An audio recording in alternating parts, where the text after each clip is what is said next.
Hey, folks, and welcome to another episode of the Creator Toolbox. This is the show all about the nuts and bolts behind your creator business, how you can create a business around your creation. I'm Colin Gray from thepodcasthost.com, joined by Jacob. As always, how are you getting on, Jacob? Hello, good. Good to be back. Good, good. What's going on this week? You having a busy one? Yeah, it has felt pretty non-stop. Actually, the past 2 months, our cycle has felt pretty non-stop, but in a really good way. I feel like we've got a lot done. So yeah, getting towards the end now, and it's like crunch time. Got to make sure we tick everything off. Yeah, absolutely. I don't think it matters how you plan things out. It always feels like, and we plan in 2 month cycles, it always feels like you do twice as much in the last 2 weeks as you have in any previous 2 weeks. Yeah. And I wonder if it's just around focus. It's just around, oh, I actually wrote these things down that I need to do. And therefore I need to actually concentrate and get them done. Yeah. Maybe we should plan in like 2 week cycles instead. And then Yeah. get this done. God, that'd be stressful. Yeah. All right. We've got a few things we want to cover today, don't we? We've got a whole idea around, do you want to talk about the StoryBrand idea, Donald Miller's book, and a few things we've been working on there. So how to build a story brand that can really draw your listeners in. I've got a great creator of the week, actually. I want to talk through somebody I came across recently. Well, actually, no, I've known her for a while. And I just want to talk about a bit of her work, which would be cool. I've got a wee techie thing as well. We'll go into straight away around lighting and automation and things, just someone I've been playing with, and a few other ideas too. So should we just jump into it? Yeah, let's do it. Good stuff. Before we jump in, I'll do a quick little support slot. As you might know, we run a podcast app called Alitu. If you want to support the free content we put out, we'd love it if you go and check it out. Alitu is a podcast maker app, like I said, designed to make podcasting as easy as humanly possible. It has call recording, it has audio editing, audio cleanup, publishing, all built in. Really, the kind of core thing behind it is automating as much as we can and helping with the rest, with particularly our editing, which is all around making it so it's podcast specific. So you're not using editing tools that are built for, audio producers. We've got tools that are built in really just for podcasters, only what you need, and tools, little devices, little aspects that are really just helping podcasters, particularly like our speed up. So you can edit at 1.5 times, which is something that always surprised me. It never existed in other tools, Jacob? Yeah. A lot of people love it. Yeah. Yep. So go over and check out Alitu, alitu.com. That's ALITU.com. And it really helps support the content we put out. All right. Can I jump into a wee quick one first, Jacob? A tool of the week. Please, go ahead. Right. So something I bought a while ago, and I wasn't sure if it was worth it at the time, but I've kind of brought it in for different things over time, was a Stream Deck. You ever come across the wee Stream Decks? No, is it the sort of pad with the buttons? What do things when you press them in a stream? Yeah. Buttons what do things, exactly. It's the Elgato Stream Deck is the one I got in particular, but there's a few others around. And in fact, the one cool thing is the Rodecaster, which a lot of podcasters have these days. You can actually change the little sound pads on the side of it to act almost like a Stream Deck. So you've got, the Rodecaster, Jacob, with eight sound pads on the side. Yeah. Normally you would put sound effects on them and you can play sound effects, but you can actually, there's little mods, and I think it's maybe even built into the Rodecaster software these days, but there's definitely those kind of hacky mods you could use in the past to turn them into Stream Deck type buttons to do other things like open windows or whatever. It's a Rodecaster that's on your desk right in front of you just now.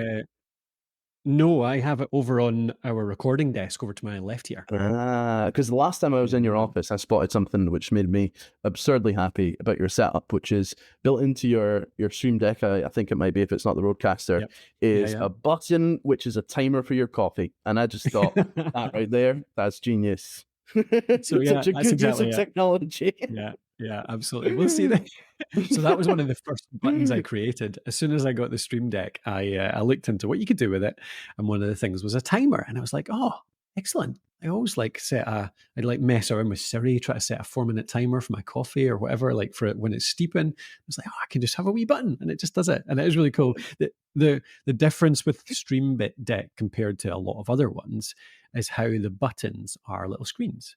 And so the buttons can show animations. So when I press my coffee one has a little timer on it, and it has a little timer icon on it, and it has the word coffee. I press it, and suddenly it turns into an actual interactive timer. Like, it counts down. You can see it counting down on the button. So it's so gimmicky. And I can do it in so many other ways. It's really not worth 100 and something quid for the stream deck. for coffee, but for streaming, yeah. But as a little add-on, it's really cool. Yeah. I mean, theoretically, the Stream Deck was designed for, like you said, they're streamers. So in your stream, like we're recording in StreamYard just now, you can flip between different layouts. You can flip between you can optimize all sorts of different functions, make it really simple to actually manage a live stream. But equally, you can do that with a non-live recording as well. Like, so to be able to, I mean, we don't stream this live, but you can do some live production really simply in it as well. And I do have some of those set up, but I never found that the most useful thing. I found it actually just over time, I'm just automating more and more random little things, which individually, like the coffee thing, individually, they're not worth the 100 odd quid it is for the Stream Deck, but altogether, they're kind of just optimizing my work enough that suddenly it does become almost worth it. One example, the one that kind of brought it to mind here, was my lights. So if you're watching the video feed here, you can see all the lights behind me. So I have colored lights, I have hue lights, I have normal just plug-in lights as well. And I have them linked up to a button on the Stream Deck so that I have different color layouts for different types of videos. I can press a button that makes it purple. I can press a button that makes it white. In fact, I wonder, can I do that? Demo that in the background. There we go. I've turned it all off. So there's all the lights off, if you can see it, and there's all the lights on. That's just pressing a button on my Stream Deck. And I can change colors with it as well. And again, it's just a bit gimmicky. Like, you can get a £10 remote control that does this as well, but it's the kind of extra control and the fact it's all in one place. And it just, I don't know, it just makes my life a bit easier. What are the non-gimmicky things that you're getting real serious use out of? I mean, some stuff like just being able to open certain applications and do application shortcuts. So things like in Premiere, you can set up a screen on the Stream Deck. So you can have different screens, as in I can have a little scroll in the bottom. I can turn some of the buttons at the bottom into scroll, which means go left and right. And then if I press right, it goes to a Premiere setup. And then that means I can do like hotkeys, I can do macros, so I can set up like sequences. So if I'm doing a few different things, like cut this, convert it to that, trim it here, and then do this. And I can have one button that does all of that kind of stuff. Yeah. So the stuff like that, which are genuine workflow hacks, and they work in particular applications. I think the funny thing is with it, like it does take a bit of work to set up. And it takes a bit of research to figure out what it does. And there's tons of articles out there, like how to use your Stream Deck. And a lot of them are just the gimmicky things. But if you become a bit of a power user around the shortcuts and all that kind of stuff, it does start to save you genuine time. So I'm still certainly not using it as a power user. I could do a lot more with it, I think. But I thought it was worth bringing up. And I will. In fact, I'm looking at it just now. Do you know what? There was a task I was doing recently, which gives a wee demo of this. So I was copying and pasting. Jacob, do you remember when we were transferring our courses from... which time? Well, I don't know. Exactly. Which time? From somewhere to somewhere. I think most recently it was Teachable to Circle. And I had like 100 and something videos to transfer, courses and videos. And I figured out I was doing the exact same sequence of things, doing 10 of them. And I set up a little macro for that. And I made it so that I had to, I'll put it in the show notes. I can't remember the name of it, but there was a little tool which let you set up like browser recording. So have you come across tools like that before? Yeah. So you can set up it's a plugin for your browser. Again, stick it in the show notes, but there are tools out there which you press record and it basically records your clicks and your scrolls. So you can automate a task in a browser and you can flick between tabs. So I had 2 tabs in a browser, one with Teachable, one with Circle. And I was like, right, copy this field, flick to the other tab, paste it into this field, flick back to the other tab, copy this whole text blocks, flick back to the other tab, paste it in there, flick back again. And then it was like 2 or 3 of them. Take a video from Vimeo, put it into the new one too. And it was exactly the same every time. And so this browser recorder, I clicked on and recorded, and then it just ran it, the whole thing, automatically. That's really And cool. then, yeah, so I still had this little pain point where I had to actually like open the browser thing, click play on it, and start it up. But suddenly I realized I could put that into my Stream Deck. So right now in my Stream Deck, I have two buttons. One is vid paste and one is copy URL. And that was related to that task because it meant that I could manually do one of the bits that was causing a bit of a pain point with this recording. And I would just press the button. It would do three things. I would flick to another tab, press the button, and it would do the other three things. And it would just totally automate the whole thing. That is so not what I thought you were talking about when you said it recorded your browser. I thought you were going to say like Loom or Tela or that kind of thing. Oh, I have no. never come across something like that, and that sounds awesome. Like I've used it reminds me of like scraping tools, same kind of workflow, right? Where you need to scrape something from the internet and you need to say this is where you need to go, this is the element you're looking for, blah blah blah. This is all these steps of like how to browse the internet, but that is really really cool. So the manual part that you're talking about in that is, was it able to work its way down a list of videos, or did you have to press play for each video and then kind of do the process for each video? That was the manual part. I couldn't figure out how to make it browse from one video to the next or one lesson to the next, because that is a subjective almost thing. Like it wasn't just doing the exact same thing on the screen every single time. Yeah. But if a lesson was open, so if I had the lesson open in one and a lesson in Teachable, and then I had the lesson open in Circle, that was exactly the same every time because the layout of the screens was exactly the same every time. That's really one cool. thing was I couldn't advance to the next lesson automatically. What was this called? So I can't remember, but I'll put it in the show notes. It was just it was a pretty there's loads of them out there, but I can put it in the show notes, the one that I was using. I wonder if I don't have it still installed. I took it off again. I tend to keep my browser extensions pretty trim. So I uninstalled it again, but I can definitely go and find it. So yeah, if you're interested in this, go and have a look in the show notes and you'll see which one. But yeah, there's a few around there, pretty standard. Yeah. I'm guilty sometimes. When I'll say, like, if you're a creator out there, you'll have to do these kind of repetitive tasks so often, or certainly I've found we've had to, not just copying courses, but all sorts of things like that.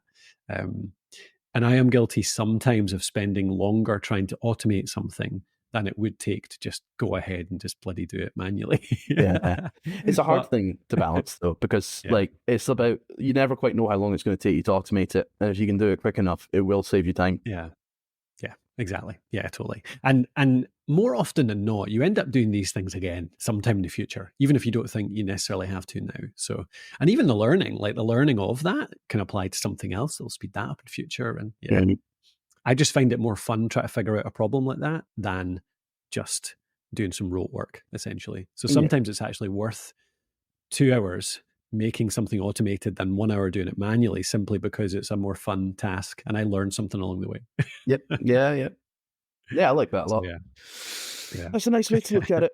It does matter. Yeah, no point ruining the rest of your day by being super bored for an hour. Yeah. But yeah, cool. So there's a few tasks, a few tools in there. You've got the Stream Deck. You've got Hue lighting, actually, is really cool with the color changing, all that stuff. It's expensive, but I have found it really worthwhile and easy over the years.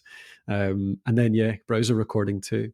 I need to go into, in a future episode, I want to go into all of the automation things that I've implemented over the last few years, actually, because I like even just keyboard shortcuts and auto hotkey for like text expansion and stuff like that. Like stuff like that just makes your life so much easier and simpler.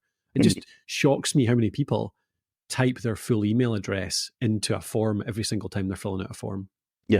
Yeah, just setting up that. I presume you don't do that, Jacob. Oh no, I have Safari, LastPass, and 1Password vying for dominance on every form that I click on. So it takes me about 2 minutes rather than just typing it in. It would actually be quicker just to type it in.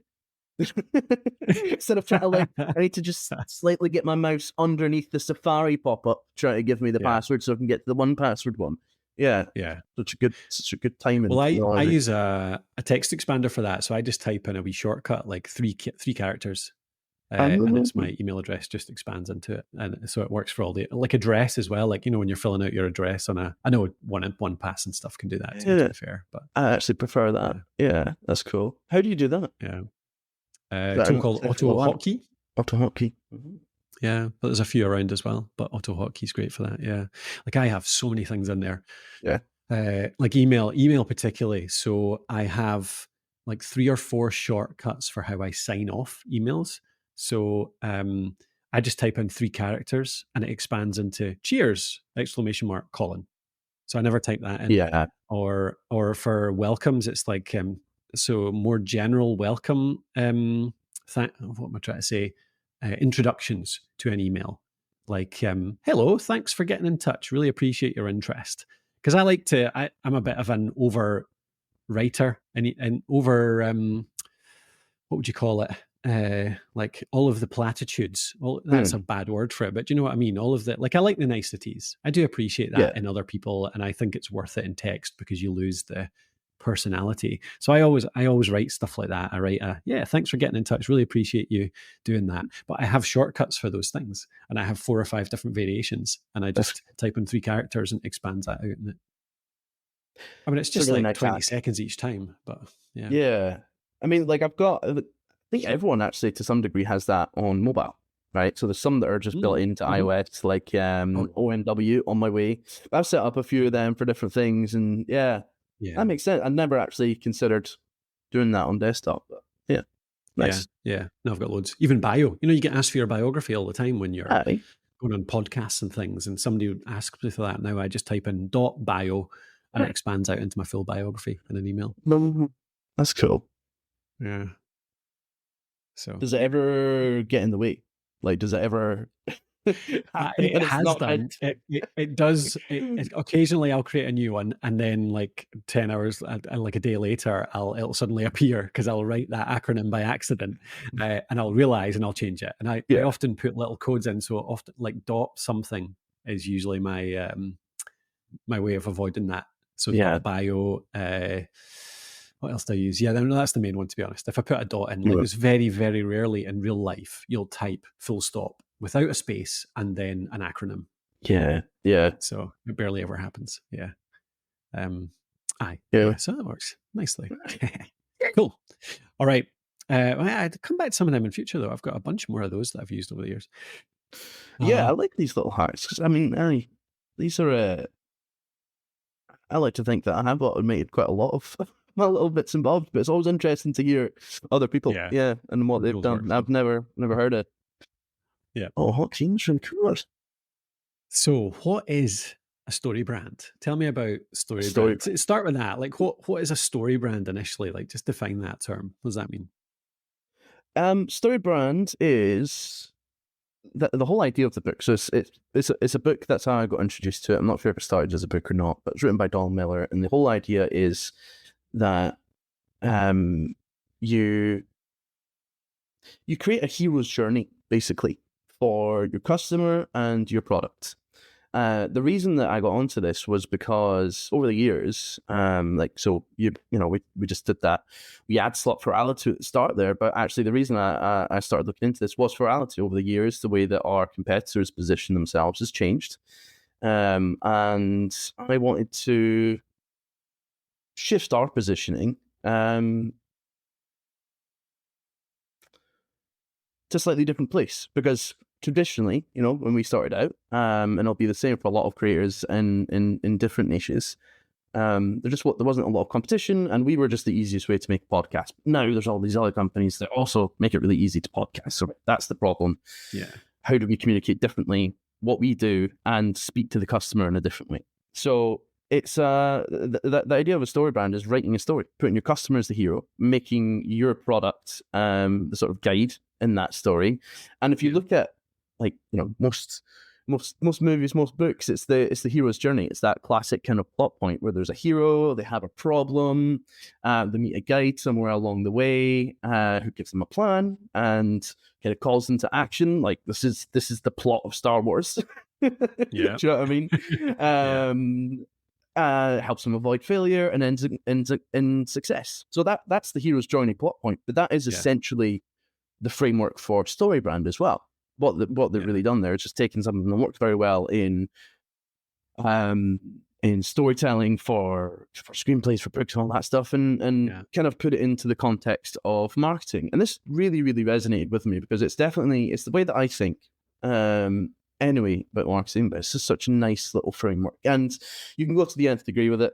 But it really is as simple as that, and that is literally what they have in the book. So if you there's a bit of preamble, but the core of the book is about setting out this 7-part framework, which is the core goal of it is to is it around differentiation? Is that the prime aim of it, or are there other aims for it too? So it's because it's a sort of marketing positioning framework. Yeah, it's about differentiation, but it's actually more fundamentally about really simplifying your messaging. So the chunk of the book before it gets into the framework, what it really nails home is the idea that there is a crisis of clarity in the world. There's a crisis of attention as well, and it's this thing we've heard all these times. We've got all this social media, we've got TikToks, and we've got YouTube, and we've got all these things. It's really hard to get people's attention. So in a world where attention is quite scarce, the more complicated your message, the more unclear you are about what your product is and like what the point of it existing is, and what it means to that person reading about it. The more difficult it is to sell anything, to grow your business, to do all these things. So if you're not clear in that communication, then that leads to failure in your marketing and revenue growth. So it's really at its core, it's all about simplifying the message, and that's why I really like this just simple framework that has a product which is called a brand script. So you follow this framework, and at the end you get this brand script, and that brand script is something quite practical that you can use to write about your product. Yeah. Okay. There's a bunch of stuff here I'd like to ask about, right? The simplification, I think, absolutely, is what I went through the book a little while ago as well, and the customer is the hero thing, like not forgetting that they're the hero as opposed to your brand, your product is the hero. I found it's really powerful, isn't it? I think around that simplification, because it really brings home that idea that it's about their problems or their goals or where they want to get to. It doesn't matter that you've got XYZ feature, you've got 27 different ways to complete this thing. Does it get them to the goal? Is that that's a big part of it, isn't it? It's resonated with me, certainly. Yeah, definitely. And it digs quite deep. So there's the character, and then there's the problem. But the problem actually breaks up into external problems and internal problems. And I found this really helpful. So the difference between the two, external problems are probably things that they're trying to do, things that are happening to them or not happening to them. But the internal problems are definitely something that I think marketers like to put into, including myself, like to put into like persona documents. But then it's actually it never quite makes it into your messaging. So the internal problems are, in the example that I'll share in a bit, one of the internal problems that our customers have is imposter syndrome. So this brand script that I created was for Alitu, and one of the things holding back a lot of people who want to make a podcast is feeling that they aren't somehow good enough. They look at some people that they look up to, and they think, I'm not that good. I'm not that person. I'm not going to be able to do this. So that's something that certainly we hadn't considered in our marketing before. Actually, maybe the problem isn't so much like making the podcasting easy. It's even before that. It's that internal thing that's holding them back. It's not the price. It's not the features. It's actually internally they don't feel like they have the strength or the ability to do it. So it really breaks down, or it should do, and it intends to break down the psychology of the character of the customer to better understand what it is that's driving them, what it is that's holding them back beyond just features and benefits. Yeah. The brand script, is that, I mean, none of us need more like massive documents to write. What does a brand script look like? Is it easy enough to put together? Is it complicated? Like what does it look like? It's one of those things that, like, once you've got everything you need, it's fairly easy to do, and it's meant to be simple, and it's meant to be iterated on quite quickly. So the way that I did this, it was for a new segment that we hadn't really of our Alitu customers that we hadn't that we're aware of, but we hadn't kind of put loads of focus on. We're more focusing on just everyone. So in our case, what we ended up doing was running a survey to these people. It was a fairly long survey. We got a lot of detail, and we got a lot of these external and internal problems, for example. It's meant to be really easy though. So if you already know your customers really well, so if you're a coach and you're doing a lot of one-to-one time with your customers, you already know them. You don't need to go and do a survey. But for us, because we're running a software business, it's much more impersonal, and we had to do that. But if you already know your customers quite well, you could sit down and write a brand script in an afternoon. Easy. Brilliant. Because by the time that I had all the information that I needed, that's really what it was. And I didn't want to put any more time into it than that, because it might not be the brand script. Do you know what I mean? It has the right parts, but it might not be. Yeah, it's going to change over time, and you might want different brand scripts for different things. You might want them for different customers. You might want them for different products. So it's meant to be something quite short, quite easy to make, and really easy to iterate on. How does it apply to more of an entertainment creator business, or somebody who just creates TikToks on dances, or a YouTube channel on travel, or that kind of thing, where it's their monetization, sponsorship, and brand deals and stuff like that? How does that apply to that? Yeah, that's a really good question. I mean, I think in that case, where the game is probably to grow the audience. That's how they're monetizing. The bigger the audience, the better they can monetize, right? It's not necessarily about selling products. The brand script in that probably still applies just as much to these people, because the customer or the subscriber, it's the same kind of thing. I think if you're doing TikTok dances, I'm not going to pretend to know what the secrets are to creating a like a takeoff TikTok account where you're dancing. But there's lots and lots of TikToks that TikTok accounts, TikTokers, YouTube shorters, all these people that do solve a problem. And I think that's it. Yeah. If you're solving a problem, and we always, in the way that we teach podcasting and the way that we talk about anything, we always advocate for finding the problem that you're solving, even if it is just making people laugh. That might be the problem that you're solving might be that someone's having a shitty day in that case. So in that sense, if you have quite a defined audience that isn't just anyone that likes watching dances, then you can apply that brand script. And it might not be about a product. It might be about growing, just about growing that audience. And it's just an exercise in better understanding who that audience is, and being able to articulate more clearly why they should subscribe to you. And exactly. Keep consistency across the content that you're making. That's the key thing. And that's why it's going to be really handy for us, because at that point, you're the product, aren't you? It's around communicating why you are the solution to some of their internal problems, and why particularly, and like you say, it might just be to laugh, it might just be to feel better, it might be to feel like you've learned something interesting for the day or whatever, but it's you're the product being the unique way that you offer that content, I guess, around your personality, your background, all the different ways that you can make content unique. So it still is around how they resonate with you, I guess, like what they're looking for and why you're a good solution for that. Yeah, exactly. Interesting. The plan side of things, like the whole idea around trust. So you're becoming the guide, and you've got a plan for them. And you mentioned around like frameworks there, or did you? Yeah. So there's something around like actually having a real solid plan, isn't there? Is that's built into the StoryBrand, isn't it? Totally. Yeah. So the StoryBrand is kind of like the how you get there, and it's the thought behind it and all that stuff. But the product that you get by following that framework is the brand script. And the brand script is the thing that you can have sat in front of you, printed out. It's one sheet. It shouldn't take any more than one sheet, and it shouldn't even fill the sheet really. And it's that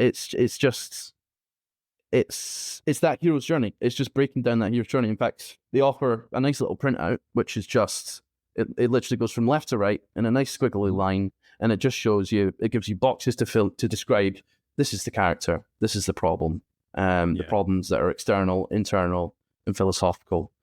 And then after that point, the third thing is actually describing yourself as the guide.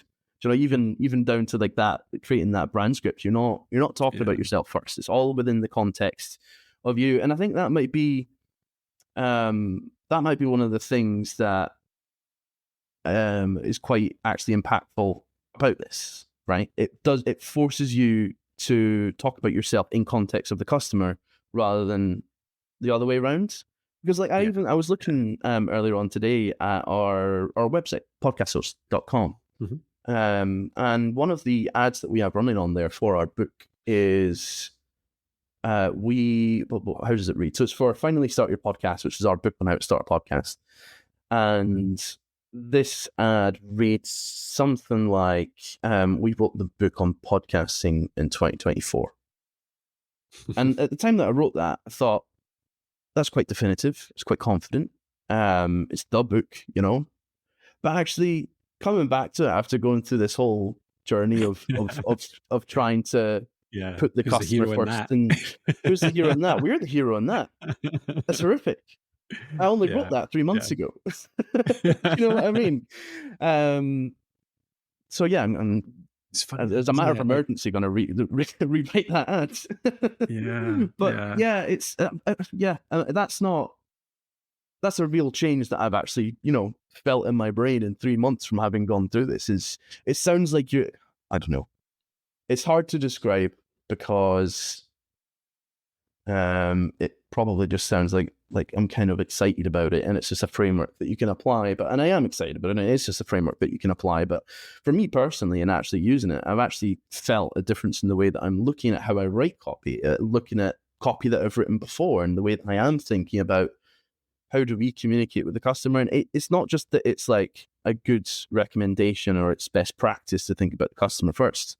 Yeah, it's actually when you start looking at it and you break down some copy, some products that you think are communicated very, very clearly, very, very well, you can see it in practice. And it might not be called StoryBrand. It might not be a brand script that they've used to write that, but it is pretty ubiquitous. You know, there'll be some brands that you can think of, some products you can think of that you just I don't know, something about it. It's a bit different. It's not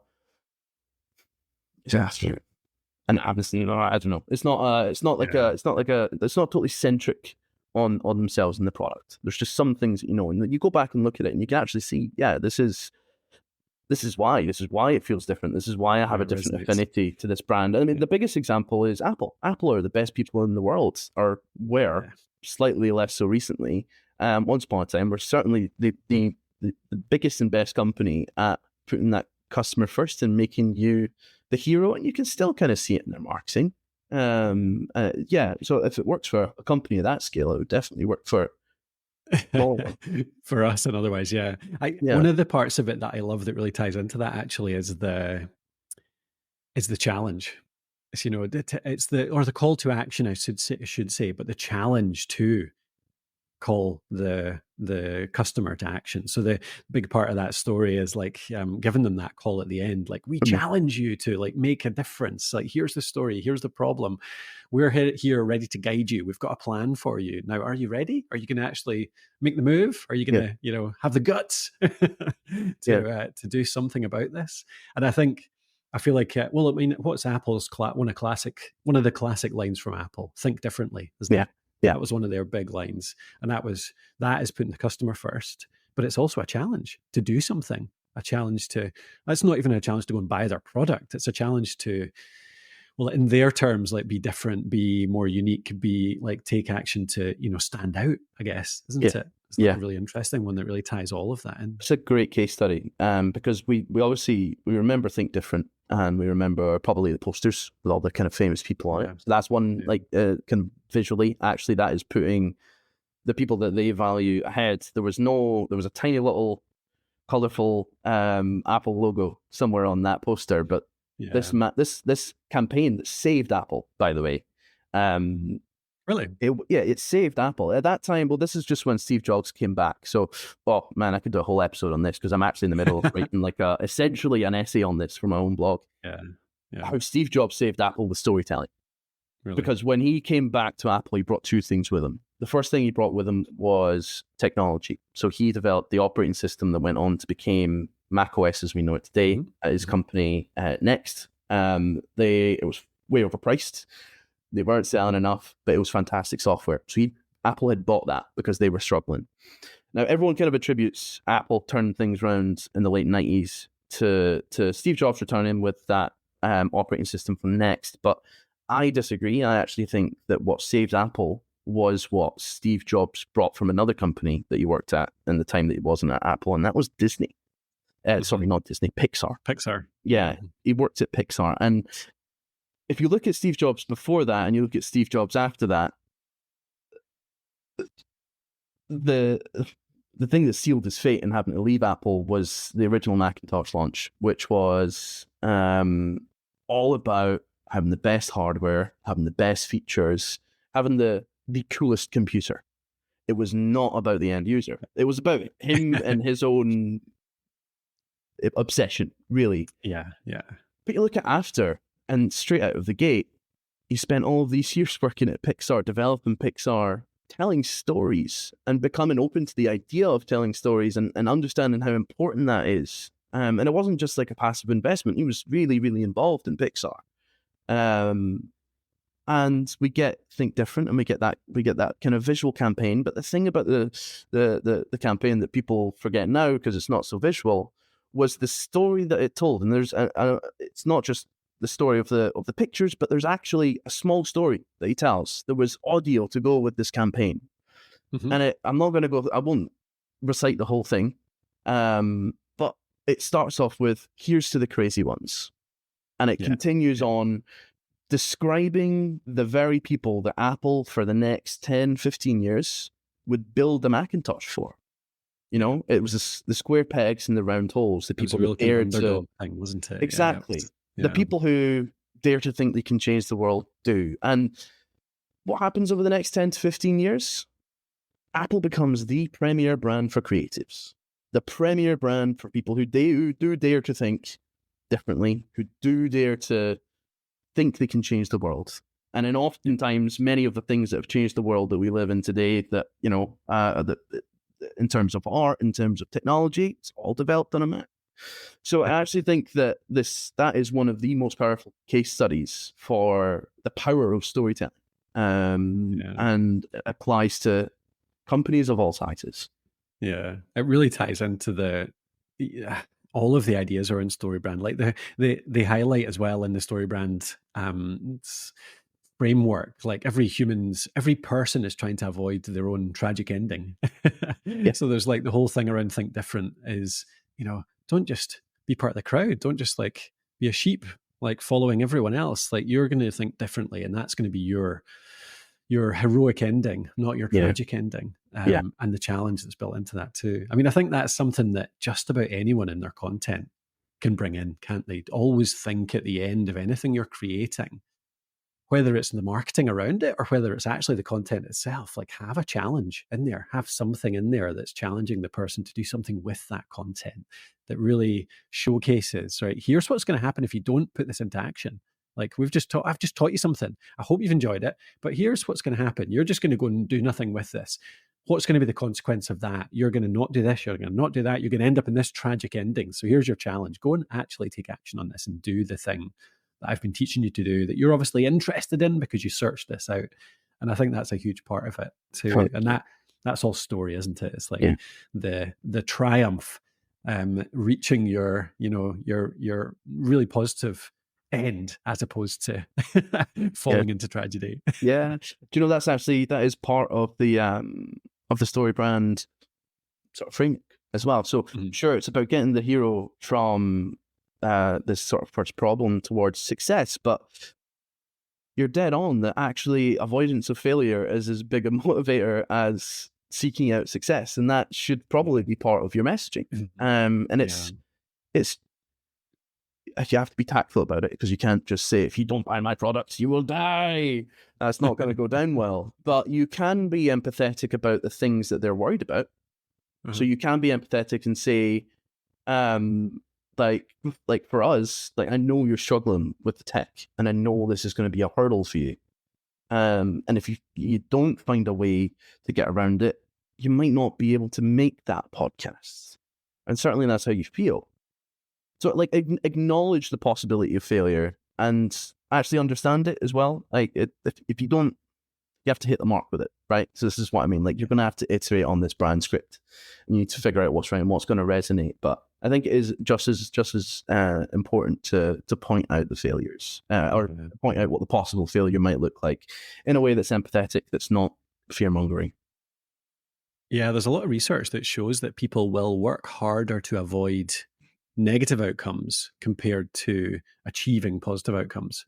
And also the reaction to like the reaction to losing 10 quid is far stronger than the positive reaction to finding £10 or gaining it in some way. It's funny. Yeah, we hate losing things that if we already have something, we'll work so hard to keep it, as opposed to how hard we'll work to gain that exact same thing if we don't have it. It's funny. That's really true. That's really true. And I was just thinking myself, I've definitely been way more annoyed about dropping a tenner on the street than finding one. I find it and I'm like, oh, that's nice. Right in the pocket. Never think about it again. Yeah. Totally. Yeah. Do you have any, before we tie this up, do you have any tips on your work over the last little while looking at this, implementing this? How would you put it into action if you're a creator out there thinking about how to use this? Yeah, well, I'll tell you what I've actually done. So the first thing that I did with this brand script is we set up a landing page test. So I'd suggest picking a high traffic page that you're going to get enough. You're going to get enough people through that you're going to be able to get the numbers to tell. So we were aiming for about 1,000 visits on our old landing page compared to the new one. I used Crazy Egg, which we talked about on our previous episodes, and I used this brown script to rewrite our landing page for Alitu. And we just ended the test today, and within the confines of the tests, the new landing page using this brown script converted 30% higher than the old one, which is awesome. Really, really pleased about that. So it's basically that. Make it and split test it. Split test it somewhere where you can actually see a difference in real kind of business metrics. You know, if it's a landing page for a book, if it's a landing page for a course, something like that, possibly even an email, that would work as well. Yeah, just test it compared to the old one and iterate. Yeah. Yeah, I think even like if you don't have products, you don't have services, it's less of a business and more of a content outlet, just looking for growing an audience, like A/B testing the way you ask people to subscribe, for example. Yeah, that could be some way. Like your goal is to grow your subscriptions, and therefore you outline using the StoryBrand over a few sentences, even like, you know, why the customer is the hero, why you're the guide that's there to help them get to their goal, and what the consequences are of not doing it. What's going to happen if they don't subscribe? They're going to go on to their tragic ending. Yeah. Like, there's elements. I mean, there's only, you can definitely build that into this kind of thing, like even if you're just that type of creator. So yeah. If you want to see an example of how we're doing it, you can go to alitu.com, and just under the hero section, we have an entire little section actually dedicated to what is essentially life before Alitu and life after Alitu. But it is hitting really directly on those points that are, these are things that customers have actually said to us. This isn't what we think necessarily. It's actually, some of it is directly quoted from customers from that survey. So this is what I mean. If you don't already have like a really personal relationship with your customers and you know them quite intimately, I'd recommend doing a survey, doing it a little bit longer, making it a little bit longer, a little bit more detailed than you think you might need, because that customer language is really, really, really gold. Like actual quotes. How do they describe what it is that is holding them back? Like, how do they describe what those internal problems are? And you have to dig. Yeah. You have to keep asking why, and then you can get to it. It's much easier to do if you do have that face-to-face time, if you have interviews with them, that kind of thing. Because you can just keep saying, but why? You know, and you can get down to it. But that's it. The deeper you get into those sort of internal factors, I think, the better, because you're going to get the external factors quite easily. Like the what of what the problem is. Do you know what I mean? Like the actual thing that they're trying to do and what's physically holding them back from it. That's the bit you probably know well enough. Yeah, so it's digging deeper, isn't it? Yeah, for sure. Okay, excellent. Again, link in the show notes for the book if you want to check it out, but it is just Building a Story Brand by Donald Miller. The framework's in there, isn't it? You know, the script framework. Is that what you were talking about, Jacob? That's in the book. Yeah, totally. Yeah, perfect. Okay, right. I've got a creator of the week, just to have a wee chat through. And I think it leads on to a question as well, actually. I have a question about what something she does and how that ties into kind of some of the work we do as well. So the creator, you said, I mentioned the name beforehand, but not much more. You said you might recognize her name. So I'm curious if it rings a bell. So it's Steph Smith is the person that I want to talk about. She's a content producer, a podcaster. She hosts podcasts, but also produces them too. And she just creates a whole bunch of stuff. So did you figure out, did you the name resonates, but you can't think where from? Oh, I have a funny feeling she might be part of our community, part of our podcast community. Maybe that's where I've seen. I don't know. I'm going to let you keep going, and I'll think about it in the background. I don't think that's true, but I could be wrong. I might have missed that she's popped in, but she's certainly not a big contributor, I don't think. Anyway, Steph, I met how many years ago? 29? No, when was it? 22. So 2 years ago, at an event, a conference, and I did a panel talk with her. Actually, she was one of the people on a panel with me, and I learned a bit more about her at that point. But she'd worked with a whole bunch of people, like the My First Million podcast. Yeah, she worked with them for a while. She's appeared on that show a fair few times. She now runs the A16Z podcast. For Andreessen and Horowitz, isn't it? Yeah. So she runs their show. So she does some really high profile podcasting, but that's part of it. So she does some great content that way. She knows how to put together a great podcast. But actually, the thing that really kind of struck me when I started looking into her stuff a wee bit more quite recently was just how much stuff she's produced. She's just one of these people that just ships things. She just puts things out into the world. She's got the thing that popped up on my radar was a content course. So she does a course called Doing Content Right. I say does. She created it about 2 years ago. And from what I can see, she hasn't done a whole lot with it since. So I ordered it, and a lot of the emails I got were kind of referenced around that time. So it's something she's put out. But then she also runs a company. I think her more recent thing is Internet Pipes. And she mentioned this on an episode of My First Million that I heard, actually. Internet Pipes is her community and training around how to use the internet for research, essentially. So whether it's for creating content, whether it's researching a business idea, whether it's finding a business idea, she's got a whole bunch of, she's kind of an expert through experience in figuring all these things out. And she says she's developed loads of frameworks and found loads of tools that help her find ideas and research ideas and really kind of figure out whether something could work, whether it's, like I said, content or a business. So that's Internet Pipes. That's kind of our current main thing. But then on top of that, she's also got a time management course. She's got communities that she runs around all of these. So she's a real community builder as well. So I love the fact that she's one example of one of these people that puts out great content on a consistent basis. She's even paid by people to create this content for them, but she's still on the side, just puts out this stuff and just ships it, just gets it out to the world and sees how it goes. And a lot of it's like, it all seems really good. It's really good quality, the stuff that I've come across. So definitely worth checking out her stuff. But it came out, the question occurred to me around, and this is no disrespect to Steph. So many people have done this and we do it as well. The content course, for example, I feel like a lot of the marketing around that, the emails I got hadn't been updated in a couple of years. Again, many examples of us doing this in our content.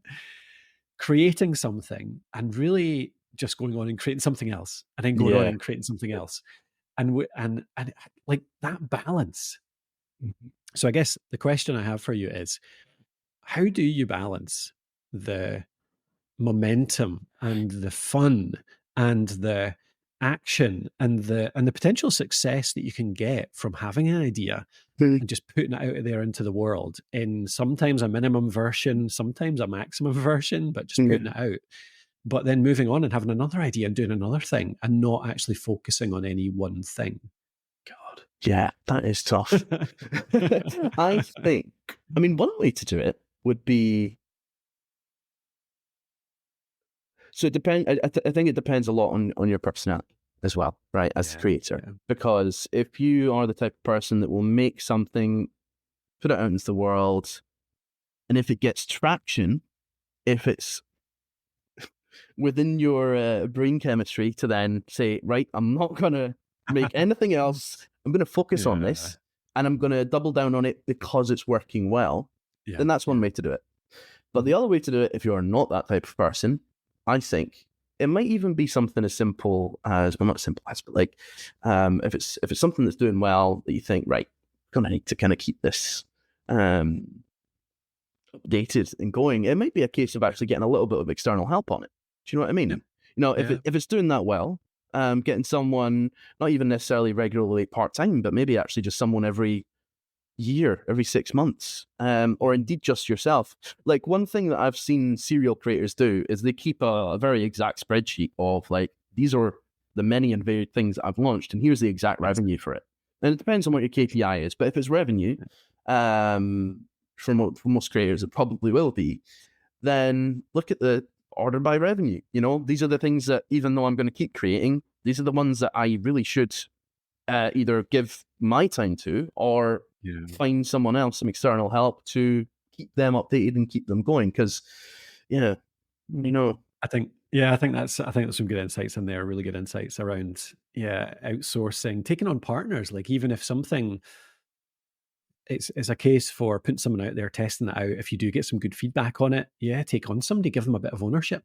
Like, so I've created this product, I know you, so say with Steph's content course, finding somebody else who's really interested in product, but just earlier stage, interested in content, got content experience, and saying, look, here's 30% of the company, 50% of the company.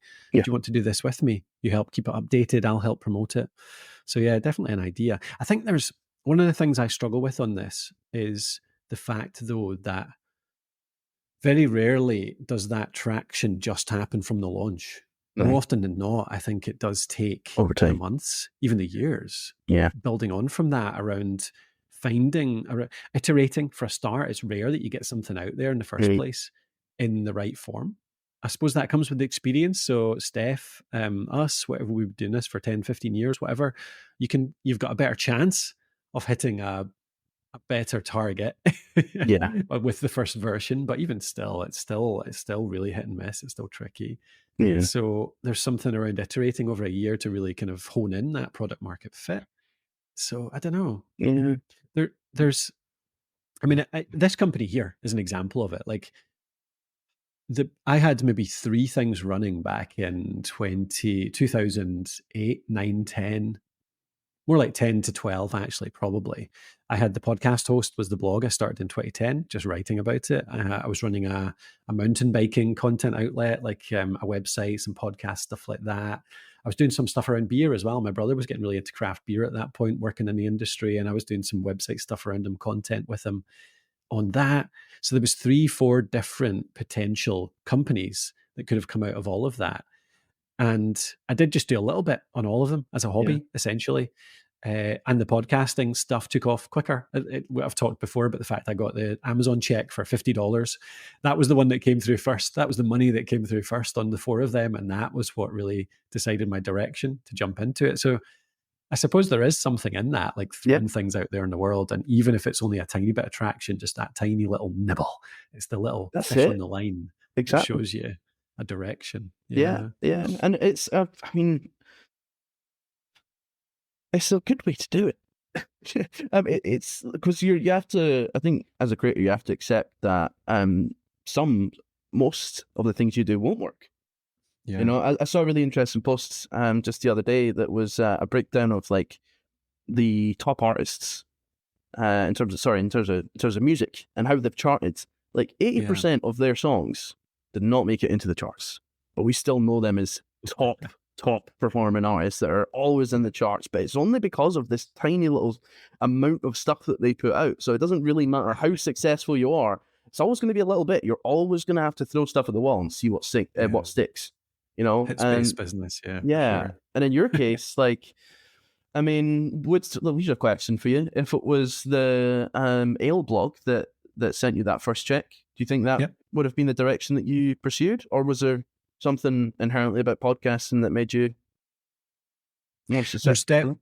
There's definitely, like, in hindsight, there's definitely a whole combination of things in podcasting that really make it a great area for me, particularly. Like, it's the I've talked many times, like the combination of geekery and the tech and the software with the teaching, the education side of things, which really resonates with me too, Which combined with the yeah. So you had like an unfair advantage in that. It was a good thing to double down on. That's true. Yeah. Yeah, that too. Yeah. And even just the fact that I just love podcasts as a product, like the personality, the type of in-depth content you create, the much more high touch, all that kind of stuff. But then I suppose you could argue that with some of the beer stuff too. Like the industries were very similar, actually. Like craft beer was having such a massive growth spike around then, similar to podcasting. I like the product. I don't mind a beer every now and again. But I'm definitely not as passionate about it, for sure. But then again, that might be just because I have spent the last 10 years in podcasting. Yeah, you never really know. It's funny. Yeah, I'm not sure. But it's one thing that occurred to me. I get these little light bulbs all the time, but it really kind of resonated with this, and it popped up at the same time as I was thinking about this. I've got a course I spent maybe a week creating 5-6 years ago called Immortal Content, and it was partly because I was looking at Steph's course on this as well, and it was around content prompts. So it was an email-based course. You got an email twice a week. One was giving you some prompts for some ideas, the type of content you could create. For example, like so versus posts work really well. Is there a versus post that you can create in your industry, like this tennis racket versus that tennis racket? I'll come back to you on Friday with some further examples. And so you got them planning it, and then on Friday came back with an email which was kind of how to put together the structure of that post. So, and that would go on for months, essentially. You pay a small price. And I created it. I spent like a week or two building that, and I still think it's a really good concept. I think it's really good content in it. And I've done basically nothing to promote it whatsoever. And it even ties into like all of the stuff we do now. Like we could put that in our academy, but it just, these little things just fall by the wayside so easily. So I love your idea actually of everything you make having a database of it, whether it's anything beyond just a single piece of content, like anything beyond a podcast or an episode or a blog post, anything that's like could potentially be a product of any kind, from a tiny wee PDF checklist up to a full scale course, just having them in a database so that you can refresh yourself every month or two and make sure that there's nothing in there that is really resonating with something you're doing now that you can bring forward just to remind yourself. Yeah. Because so easy to forget as well, especially if you are the sort of serial creator type, to make something, move on, and then, I mean, do you think Steph knows that course exists? Other than when the check comes through occasionally. I'm sure she does, but and you know, again, no, it's totally up to date. It's content hasn't changed that much in 2 years. Well, content has changed a bit in 2 years, but all of it's, I'm sure, still relevant. But yeah, it's hard. It's hard to keep these things up to date. I was just updating some stuff in a couple of our courses yesterday, and then ended up leading me down a rabbit hole of, oh no, this is out of date and that's out of date, and now I've got them scheduled in for updates, and it's difficult. But yeah, it's fine. That's our jobs. It's our, and I love doing it. So. It's a cross-wheel bear. Cool. Okay. Hope that was insightful anyway. I hope that gives some kind of outline of the challenges and potential solutions to it anyway. Okay, dokes. Anything else you want to cover today, Jacob? I think that's it. I think that's it from me. That was very pleasant. Thanks again for listening out there. If you do get anything from this content, we'd love you to go and check out Alitu. It's definitely the way we support our content. Also, the podcast host too. We've got Alitu as the tool for creating your podcast. That's over at alitu.com, alitu.com. And the podcast host is our blog, which teaches everything about podcasting. So that's the blog we've been running for 14 years now. Mentioned it a few times on the show.